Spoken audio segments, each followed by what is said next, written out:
केवळ मेट्रो स्टेशनच नाही तर दादर स्थानकालाही डॉक्टर बाबासाहेब आंबेडकरांचं नाव देण्याची मागणी केली आहे. किंबहुना संसदेतही ही मागणी केल्याचं सांगत सरकारनं याबाबत निर्णय घ्यावा अशी अपेक्षा व्यक्त केली. मी संसदेमध्ये म्हटलं काँग्रेस मी तर ऑलरेडी आधी अधिवेशनात पण मागच्या काळामध्ये ती काँग्रेसची मागणी आहे हे तर मी आधीच सांगितलेलं आहे. पण याच्या समोर चैत्यभूमी असेल किंवा छत्रपती शिवाजी महाराज असेल किंवा सिद्धिविनायक टेम्पल असेल किंवा महालक्ष्मी टेम्पल असेल याच्या पुढे तुम्ही जे कॉर्पोरेट नाव जातात कॉर्पोरेट कंपनीची नावं ती कॉर्पोरेट कंपनीची नावं बंद केली पाहिजे. हे कॉर्पोरेट हिंदुत्व नको आहे लोकांना. राष्ट्रवादी काँग्रेस पक्षाची अनेक वर्षाची ही मागणी आहे ती आम्ही संसदेतही अश्विनी वैष्णवजींकडे केलेली आहे.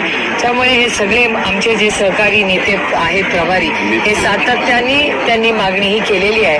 आमची अपेक्षा आहे की 10 वर्ष हे 11 वर्ष झाली त्यांच्या सरकारला. आता 11 वर्षात आम्हाला अजून काही न्याय मिळालेला नाही.